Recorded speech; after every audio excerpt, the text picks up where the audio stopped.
Hello and welcome. So, if you're learning to solve a Rubik's Cube for the first time, you've come to the right place.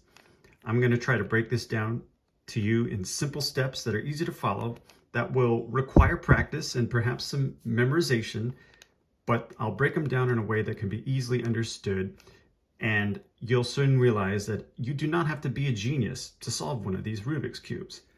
I think maybe you have to be a genius to solve them lightning fast, like some people do, but that's not what we're doing here. I'm going to show you a slow and steady approach that is memorizable, that is understandable, that will get you to a solved cube every time.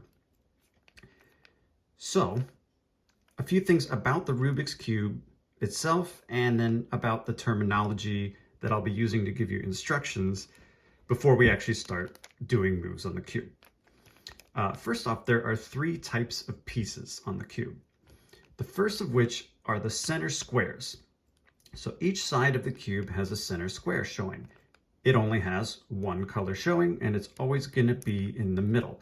We can't move one of these center squares out from the center and have it become a corner or one of these edge pieces. Another thing that's interesting is they're always oriented the same.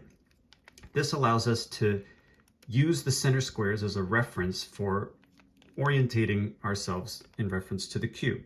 So what I do is I sort of have arbitrarily chosen the side with the white center square as the top.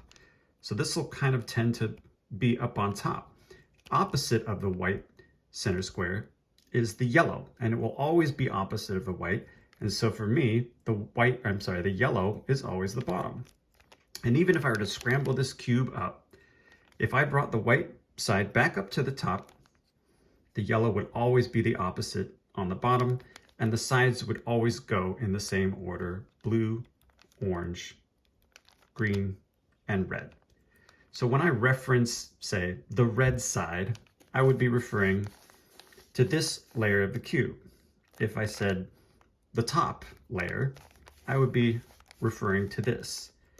If I said, the green side, I would be talking about this layer of the cube. That allows me to easily speak on which side of the cube I'm talking about.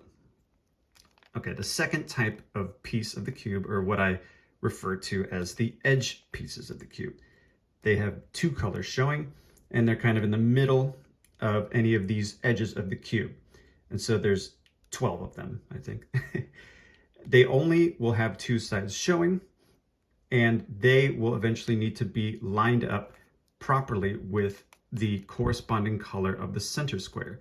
So for example, here's an edge piece, and it is a solved edge piece because its white side is on the same side as the white center square, and its blue side is on the same side as the blue center square. So this is a solved edge piece.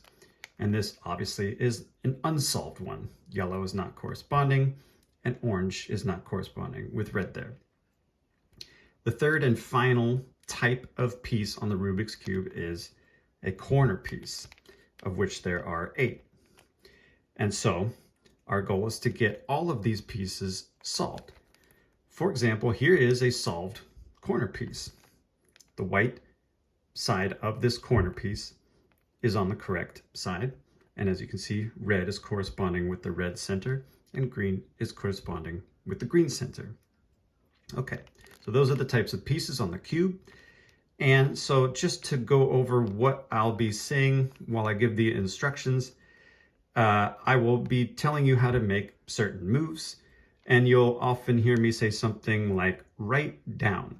If I say right side down, that would mean taking the right side of the cube like this and spinning it downward this way. If I were to say right up, that would mean spinning it 90 degrees in the opposite direction. Same goes for the left side. If I said bring the left down, that would mean spinning it like this. And if I said bring the left up, it would be like this. If I said middle down, it would mean bringing this middle vertical layer down like this. And if I said middle back up, it would mean bringing it back up like that. Of course, it's easier to bring the middle down in sort of 2 moves like that, and to bring the middle back up, you would go like that. You won't see me reference the horizontal middle layer as far as making moves go.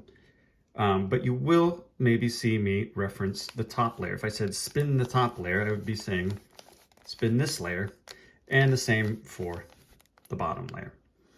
Okay, I think we're ready to start jumping in and solving this thing.